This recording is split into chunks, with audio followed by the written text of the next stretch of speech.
Brandon Sammut, thank you so much for being here today on the PLA podcast. You come from a company that is known for being at the forefront of AI, of automation, and we are in the midst of a time that everybody is talking about it and how to get their companies more in that mindset. So super excited to have you here. I happen to go way back with your company, Zapier. I met Wade ages ago when he was going through the YC growth program. But for those who aren't familiar with you and your incredible background that has tons of breadth, could you introduce yourself to our audience? I sure can. First of all, Jess, it's great to be with you. I'm the Chief People and AI Transformation Officer at Zapier, which we'll talk more about later. But the TLDR is Zapier is a AI orchestration platform. It's a way to build everything from automations all the way to AI agents using the tools that you and your team already have access to, including your favorite LLMs, and to do it without having to code or pull in IT. One of the reasons Zapier as a product was so compelling to me when I was thinking about joining almost 5 years ago is that my whole professional background has been kind of at this intersection of human potential and opportunity. And in fact, I spent the first half of my career not in tech, but in education. So a pretty unconventional background into software in that sense. I've always been really interested in how to map what people are good at or can be good at to opportunities to do that thing. Because when we can do that, it's great for organizations, economies, the world. It also has a ton of impact on individuals and their families.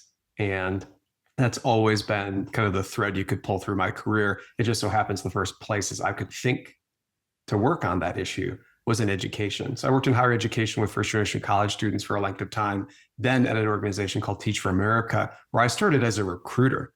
We're trying to compel, inspire top 1 or 2% of college grads or young professionals to do something that is very hard, does not carry a lot of prestige in the US in this moment, and is something they typically hadn't thought about doing before. And yet, like really trying to attract top talent into such an important space. In the early 2010s, organizations like Coursera and Udemy were coming of age. And I started seeing ways that technology might really help scalably address this talent matching problem. And so I went back to school as a late bloomer. That's what got me out to California. I was in Chicago before that, came out to California, did an MBA and a master's in education together in 2 years, right? So glutton for punishment, I know. But wow, was that amazing. While I was in school, I worked part-time for a ed tech venture fund called Owl Ventures, which is still around today, thriving. And I got to meet a lot of entrepreneurs. And I was like, hey, there is something magnetic happening here. And so as I was getting close to graduation, I knew I wanted to go work in software. But I wanted to be in a customer-facing role because I figured I would learn a lot that way. What I also learned really quickly is no one wanted to hire someone never worked in tech, never really worked in the private sector, and do a customer-facing job at their company. Plenty of interest in, Brandon, come maybe run a recruiting team or a biz ops team, and plenty to learn and do there, of course. But I was really geared on this customer-facing opportunity. So I waited, and I was one of the last folks in my grad school class to get a job. It was a wonderful company called LiveRamp, which is a public company today, was still taking chances on generalists for so many things in the company. And they hired me into BD and sales. And so that was my first job in software. And scarcely a year after that, got a call from the CEO to come build out what we called the people and culture team at LiveRamp. And I didn't even know what that was at the time because I'd been a recruiter before, but I never worked in HR. And my only experience was as a manager. How did you get on the radar of the CEO that when he was like, we're going to build this people and culture team, like we should call Brandon? Because this is kind of a wild bet, right, Jess? Yeah. Totally. Well, funny enough, I was hired into the business development function at Gusto and then got pulled into being their chief people officer as well. So that's right. It is wild. It happens, right? Really wild. It does, but it's rare. And so I'm curious, what were they thinking that they're like, Brandon's our guy for this? Well, I did ask because it came out of left field for me. And basically the bet that the CEO and the leadership team were making is they really believe that the whole people function is meant to use talent as a lever to help the business be successful. And for someone to be able to do that leading the team, it actually starts with really understanding the business and particularly the customers, like not just the business plan, but actually being able to flow through to like the product and how customers experience the product. So I think they were just really compelled by the possibility that someone who had been in the field, had worked a lot with the product. And he knew I came out of education. He knew I was like really fascinated by talent and technology. And so I think those were the dots that the CEO connected to make the bet. But before you knew it, I was on my way over here to Zapier. That's incredible. I'm curious for you in shaping like your view of people as you were moving from biz dev into the people function, whether it was recruiting for Teach for America, but what were some of the core or key milestones in your career that sort of helped you figure out like this is the type of chief people officer I want to be? I'll share a couple things. The first is, I think starting in a customer facing and in product oriented role helped me think about how to even think about what we do on a people team. One of the most powerful like mindsets that helps the team and I here at Zapier is this notion that everything that we build, produce, and ship to the Zapier team is a product and service. We are not a service organization. We are a product delivery organization and also a go-to-market organization. Because what do? You think about a hiring system, compensation program, talent development program, succession planning, you name it. These are all products at the end of the day. If you think about them that way, there's an amazing opportunity. So you really start from first principles, like what is a problem? How worthy is that problem of being solved? How measurably or observably will we know if we're making progress on it? Why should the customer care? With our customers being our fellow employees and then downstream Zapier's customers. That's why we do what we do, help the team be amazing so that we can help our customers be amazing. So that product mindset was really helpful. And then the go-to-market one too. Just like any product team, we can make a product that is objectively very capable. But if we do not market it effectively, it may not be used very well by the end user. And so that's the piece that we still work on here at Zapier. Our product development muscle on the people team has become pretty strong over these years that we've all been working together. We are still working on this like go-to-market piece, like how to really understand, how to tell a story around the why and why now for one of these products and services and create really good customer signal channels so we can keep making it better, on a regular basis. So that's probably the most significant lens that I put on the people in HR work is, treating everything we do, just like a product manager or a marketer would. Those same frameworks and principles, we get a lot of mileage from those. Yeah, there were so many parallels between the way to run the business and the way to run a people team. And I love how you pull those things through. I'd love to double click on your current role because it's expanded even beyond just thinking about business, but your title is representative of kind of just how broad your responsibilities and scope are. Can you share a bit more about what's your current title at Zapier and how that came about that it included maybe more than what most people have in their HR titles? It's true. Yeah, I was hired in as Zapier's first chief people officer. Today, I am Zapier's chief people and AI transformation officer. And Wade asked me to step into this expanded role last year to reflect the role that the people team and I were already playing, had been playing for well over a year at that point, in kind of shaping and guiding the way that AI is used inside of Zapier.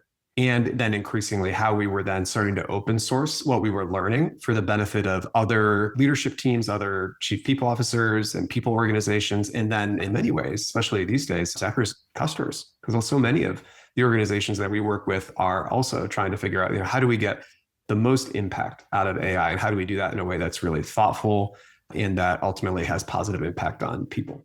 Brandon, I'd love to dig a little deeper into the AI adoption at Zapier. I saw a stat that Zapier had 97% AI adoption last year.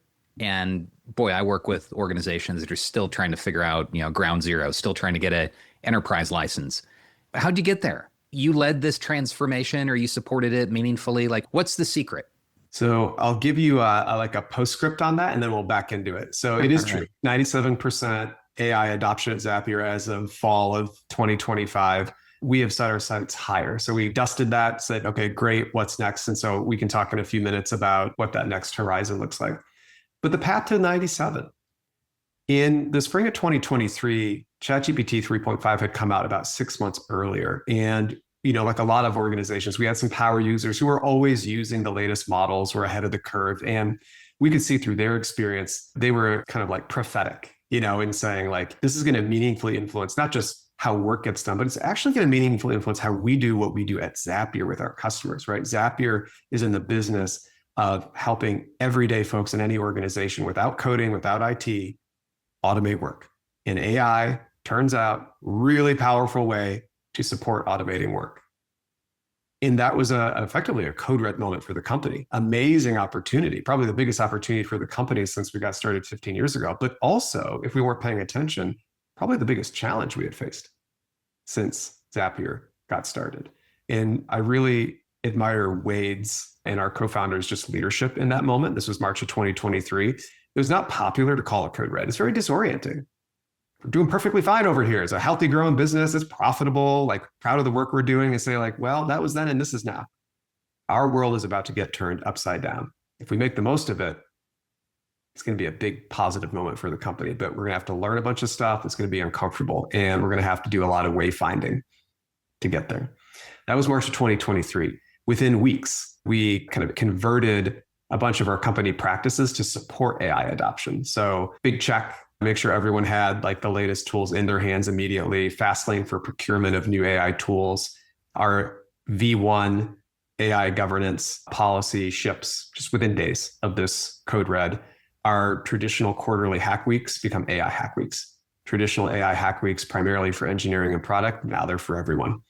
You see Wade and our exec team shipping examples of how they're using AI to model both the building and the learning, but also the tripping and failing and stumbling as well. You see new Slack channels lit up where anyone can ask anything about AI. You see folks within the company, some of those frontiers people who have been using it for a while, now gold on giving their teammates speedy, helpful answers to those questions. One of the big ideas here that helped in those early months was an unambiguous call to action that was obviously tied to our mission and what was needed for the company to be successful. And two, the tuning of existing practices, not necessarily the creation of 100 brand new things, because that can be really disorienting for the team, but the kind of the integration of that call to action into as many existing company norms and rituals as possible to support folks using AI in their daily work. And from there, you go from, I think the first time we measured AI adoption was a few months into that code red moment. We benchmarked ourselves at 65 and then climbed over the following 2 years from 65 to 97.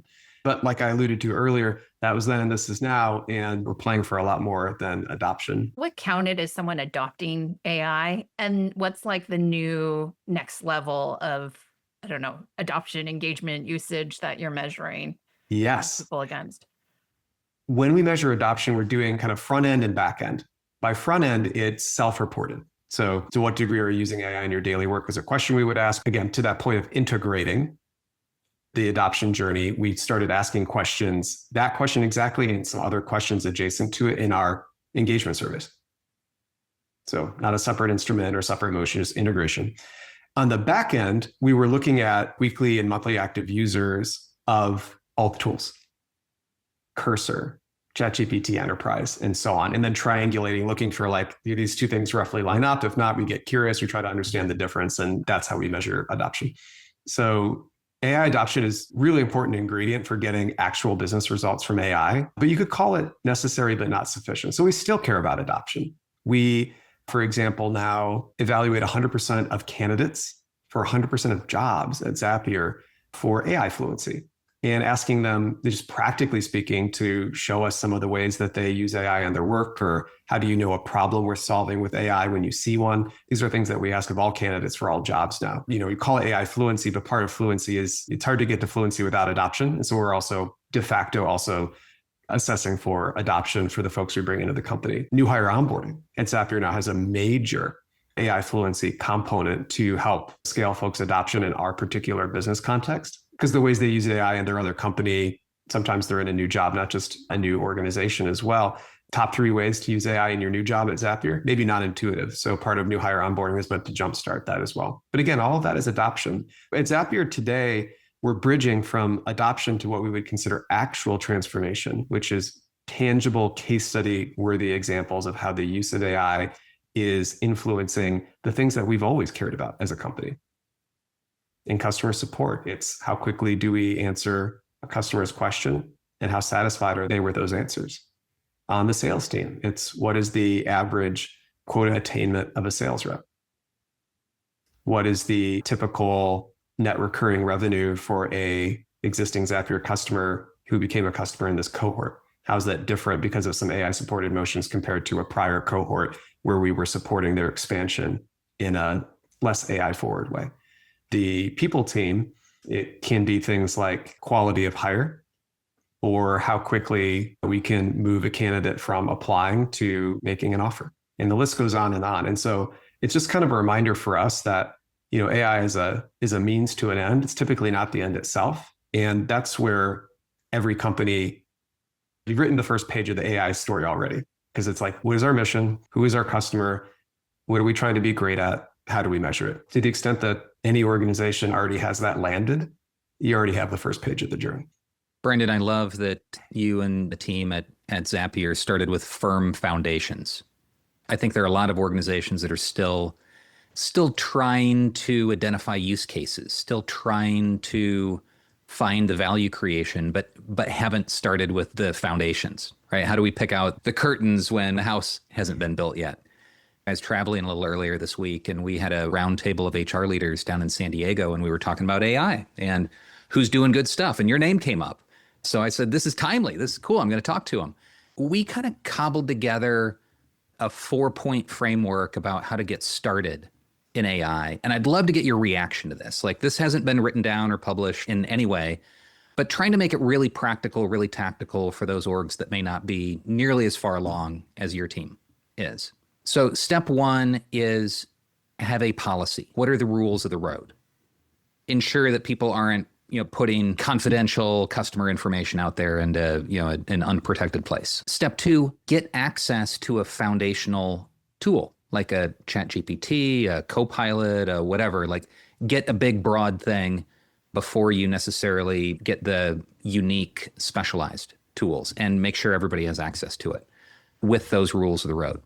Step three, start to show and tell. So the idea is show and tell to spark ideas and imagination and further experimentation. So that's step three. And then step four, which this is where the big bets might come in. And that is probably have an identified person or team to go identify transformational opportunities. Maybe that's doing something massively different in engineering or content marketing or customer service or whatever.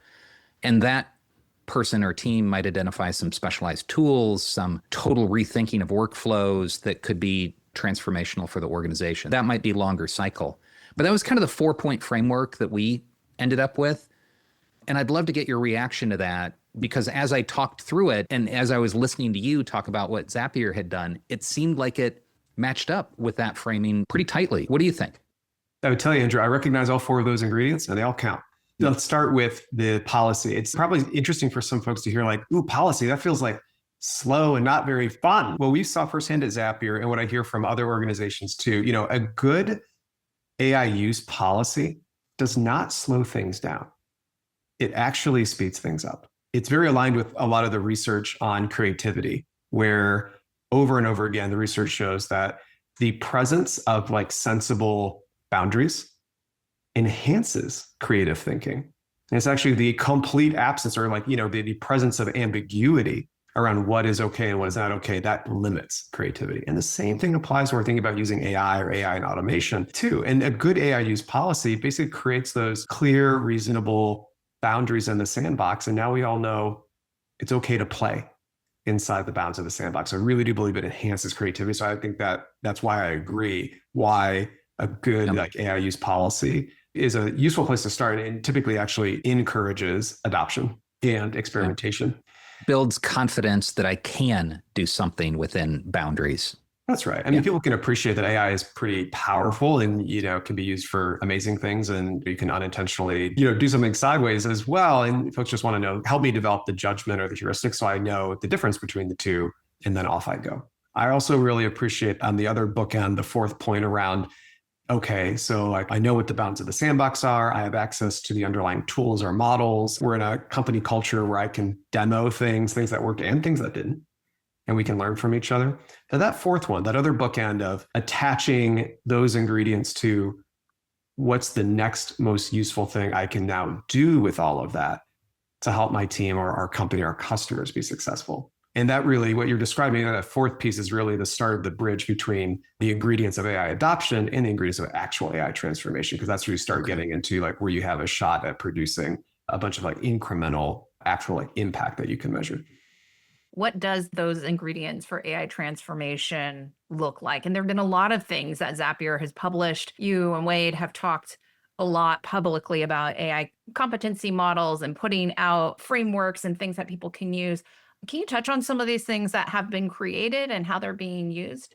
Well, let's start with Zapier's AI transformation framework. And we don't just kind of coach our customers through this. This is what we use for our own AI work inside the company. So it's a framework that's all about meaningful, measurable business impact with the use of AI. So there are actually 5 pillars. And the 5th pillar is impact. And so it's not to hide the ball, right? That's what it's all for. And the rest of the framework are effectively the 4 core ingredients that we believe leads to that type of business impact through AI. 2 of those 4 ingredients are technology and governance related. We'll get to those in a minute. But the first 2, and they're the first 2 intentionally, are actually about the humans. So the first 2 of the 4 ingredients for AI transformation, the first, leadership, and the second, talent and culture. Why are those the first 2? If you think about AI transformation, it is one in a long line of business transformations. Cloud, the internet, globalization. It's a business transformation at the end of the day. Pretty big one, but it's a business transformation. If we look back at companies that made the most of some of those other business transformation waves and compare them to the ones that, didn't necessarily get the value or meet the moment, you unpack those case studies, it almost never comes down to whether they picked the perfect vendor, the perfect framework. It often doesn't always have a lot to do with how early or late they got started, interestingly, either.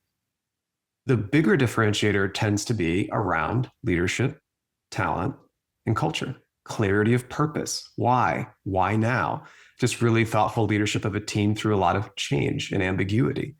And whether the organization had the cultural ingredients to support that, whether it's around being able to ask hard questions, give and get feedback, experimentation, and so on. That tends to be what makes the difference. And so that's why we start our framework with the 2 human components. The 3rd and 4th component, also very important, tools. That is choices about models and stacks and what comes first and what comes later and how is everything integrated, very important. And the 4th is governance. How do we arrange our context layer? It's about AI use guidelines, Andrew, like you mentioned earlier. So again, the 4 ingredients for AI transformation as we understand it: leadership, talent and culture, tools, and governance.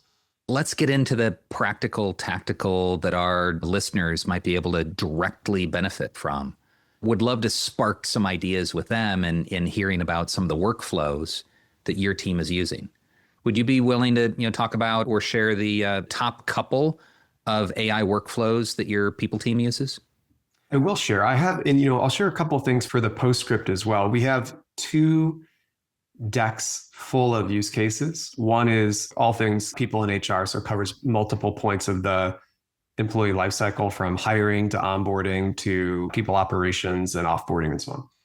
By popular demand, we have a second deck that zooms even more deeply into talent acquisition use cases. This is such a fascinating time to be doing talent acquisition with automation and AI. But what I'll do is I'll share my screen. I'll describe exactly what we're talking about for folks that aren't looking at it right now. These are open source. They're not meant to be a secret. These are workflows that we use on the people team at Zapier. So this is from an open source deck called the HR AI Automation Playbook by Zapier. These are use cases used right here by the people team at Zapier. And importantly, one of the really neat things about AI that I really connect with as someone who came from education, has always been so interested in helping people maximize their potential, is it's never been easier to build. You don't need to be a traditionally trained engineer or IT expert or whatever the case may be. Everything we're about to look at was built by practitioners for practitioners, built by a recruiter, built by a people ops generalist, built by a total reward specialist, and you name it, none of whom had these builder skills when they joined Zapier. There's just remarkable kind of talent development story underneath the use cases we're about to look at. So let's start with this one. What we're looking at right now has to do with all the work that it takes to just get a job posted. Now, does it take a long time to post a job these days? No, not necessarily. But to do it well, there are a lot of steps. You need to create a thoughtful job description that reflects the actual work and what the organization really cares about. You need to create a rubric of skills or competencies that you're going to evaluate when you get to know candidates. You need to convert that rubric into interview guides. What are the steps? Who's asking what? You need to socialize all of that with an interview team. Oh, which by the way, you must identify the interview team. You must create a place where that work can happen, a Slack channel, a Microsoft Teams channel, whatever the case may be, to kick off such that everyone's on the same page. In many organizations we talk with, the work of doing that to actually get the job ready to post can take a couple of weeks, naturally. I mean, there actually is a lot of workflow underneath that. At Zapier, it takes a day or two now. And the reason is we use automation and AI to get things moving. And so what we're looking at here, we call AI-powered hiring materials by Zapier. It has a database of Zapier job descriptions. It also has knowledge of what makes a good job description at Zapier. So you can feed it just general information if we've never written a job description before, and it will create one for you. It knows how to translate those using a bank of skills and competencies that are typical for those jobs. So it can draft the rubric. It can allocate those across the typical interviews for that job. Importantly, it does all of that with a human in the loop. One of the big ideas for a lot of what the people team's been building is this principle that we have for AI at Zapier. And it's real simple, but it's really helpful. It says, with AI, you can delegate a lot of the work, but you can't delegate the accountability. And with people work in particular, we really try to center that principle with how we build systems like this. So the recruiter or the hiring manager, depending on the step, is the one who's actually reviewing, spot checking, and ultimately signing off on everything that goes out the door. The job description, the interview rubric, the guides, the whole thing. I just want to underline that for our listeners, or emphasize that like you cannot delegate the responsibility. That accountability piece that you're talking about it's so easy these days with AI of like, ooh, I can just like whip something up and then just throw it over the fence. And then who's the person who's actually checking it, who's actually making sure it goes out the door? And I think that oftentimes there's a parallel to AI is almost like having like a really great intern. You need to give it enough context and structure to be able to do a lot of good things, but you still need to check it before it goes out. You still need to do a little bit of editing and have some thought going into it. I love that you emphasize that with your team, that's a core element of it, is like, we are not giving away that accountability element. We still are accountable, even if we are leveraging so much of this process and so much of these pieces to AI or some type of automated version of it. You bet. In hiring is a place where there's a lot of attention on this notion of keeping humans in the loop, making sure we really understand how we get to outputs, not just kind of how good the output actually looks. In fact, I think there's a pending lawsuit around AI, like agentic recruiter screening right now here in the US, where, a couple of former applicants have sued one of the agentic recruiting screeners because they believe that the way by which decisions are made is opaque. Now, I have no particular opinion on how the degree to which that's valid in that particular case or not, but these are natural questions that people have about how AI is used or increasingly is being used to make talent decisions. And we feel like we want to be able to answer to that too. Thank you for that. And for sharing this example around hiring materials. For those who are listening, like if you look at this deck, it has a button that says like, get the template, and you can click on it. Brandon, if we were to click on this, like, where does it take us? And then how much do we as an HR person need to do, or a recruiter need to do to be able to like pull this into our organization and customize it for our own needs? If you click on this, it will take you to Zapier's website, where we have an actual template that you can pull into a Zapier account and personalize for your organization. There's still work to do here, to be clear. You definitely want to take a good look at this and understand how it works. But the people team here at Zapier, it's not a product manager or product marketer or whatever the case is. The actual people team at Zapier kind of open sourcing how we use it. And so if you were to click on this and open it, you would get what we're looking at on the screen right now, which is the complete workflow. And there are probably 30 different steps in this workflow because of how powerful and useful it is. And the people team here at Zapier has done the work of getting folks started. I'll share a couple of the very first workflows I ever made as Zapier CPO when I first started 4.5 years ago. And this, by the way, this is pre-Gen AI. And I want to show you these to make a point. AI, like we talked about earlier, is a means, not an end. It has superpowers and weaknesses. And the same goes for any other way of getting things done. Automation also has its superpowers. And here are two that I've created where I don't want Gen AI's creativity. I want it to work exactly the same way every single time. So we were hiring a lot back in fall of 2021, and we had these large new hire classes. When you're doing HR work, gosh, I just kind of learned the hard way, someone who didn't grow up in HR, that I think about myself as like, just like approachable Brandon. But when someone see like chief people officer or head of HR, it's like, it can be a little standoffish. They have prior experiences maybe, or whatever the case may be. And so want to make a connection with folks when they join the company. Now, I don't know most of the people who have started at the company, so there's not a lot to personalize here, but I just want to say hello. And saying hello at Zapier happens virtually because we're all remote companies. I'm not going to see these people in an office setting when they start. So what we're looking at on the screen right now is a simple 3-step workflow and automation. When someone's new hire date occurs in our HRIS, the automation is triggered. It finds that person in Slack and it sends a message that I've written in advance from me to them. And it just says, hey, welcome to Zapier. So glad you're here. I'm Brandon. This is my role. Best wishes for onboarding. Feedback welcome anytime. Let me know if you want to connect. And that's all it is. There's no AI in here. And by the way, as a result, it's also less expensive to run because there's no AI steps in here. It doesn't run at a large scale, so it doesn't really matter in this case. But this was the first one. This was like my little foray into, no code workflow development. There's another one that I use. That was, I think, my second one on the other end of the employee experience. When someone leaves the company, when someone leaves the company on great terms, folks we'd love to stay in touch with. I don't know about you, but like most organizations of Zapier size don't have like a formal alumni program. And as a result, it's kind of on like good intentions to reach out to people or stay in touch. So the second one I built, it was all about automating the creation of a draft email from me to folks who left on great terms, typically about like regrettable exits, sometimes is what we would call that in people work. And when someone leaves, we do a great farewell wagon. What this automation does is it actually waits 2 months after someone left. When the farewell wagon has kind of died down and what have you, it's kind of a, how's it going? By that time, most people are already in their next job too, and usually have a leading sense of how well that new job is going. So that's why it waits 60 days.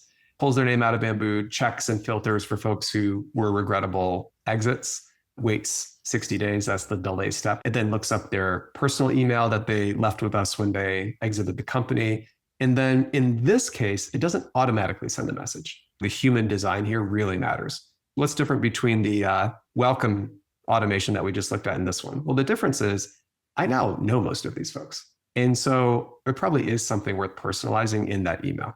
This automation does not automatically send the email. It puts a draft in the drafts folder of my Gmail. And then I get to go through. And if I have like a fun moment and experience, if I know what company they happen to go to and I want to ask about it, I just add a sentence and I send it. It's not fully automated. It still takes a little bit of effort, but it takes so little that it's the difference between me doing this consistently and not doing it at all. And it's just another one of these like ironies where like, wow, that's like automation that can feel so like cold and impersonal. But the reality is folks have very limited time. We have to make all these choices every day about what we do and what we don't do. And for me, this creates human connection because the alternative is not doing it at all. On the topic of people exiting, and I'm guessing you don't have that many people leaving Zapier because it's such an incredible place to work and such an exciting time. But for those who are thinking about like, oh, if we create all of these things inside of a personal account, when that person leaves, do those processes, those automations leave with them, or how do you retain it? Because here it looks like you're building it on your account, but how do we allow it to live forever within the company's knowledge base? That's a great question. I don't think this is perfect yet. I haven't seen a product that does this well. Zapier is not perfect here either. The good news is everything we looked at, I'm building in our company account. The way it works typically right now, if I were to leave, those workflows would go up to my manager and they could allocate those to the relevant person or whatever the case may be, but it's still kind of messy. And what we ultimately want to be true is for there to be basically like a step-by-step for whoever is supposed to get those when someone leaves, whereby you can actually like delegate them out before they just drop in your own kind of folder, and also do the work because you need to re-authenticate. There are a lot of security controls that Zapier uses through authentications, which is good. We want that, our customers want that. But that also means that when someone leaves and a workflow is transferred, it typically needs to be re-authenticated for it to work. And so those are some of the really interesting opportunities that we're working through kind of at the intersection of, you want to index for, security and governance. and also ease of use. Well, it sounds like work in progress on that front, but also being thought about. And so maybe in 6 to 12 months, we can chat again. You can tell us like the new way that it's evolved and can live on. And there are things in my mind around like there's parallels to coding software where you kind of publish all of these things into a centralized version of it that goes out. And there's a way to like kind of fork your own version of it and make all sorts of edits to it and then publish back to the main. That sort of feel like it might be parallel, perhaps. That's right. Yeah. We have what we call our accelerator round, where we try to get brief nuggets that are of immediate value to our listeners. And there are just a few questions that we'd love to tee up for you. So People Leader Accelerator loves leveraged learning.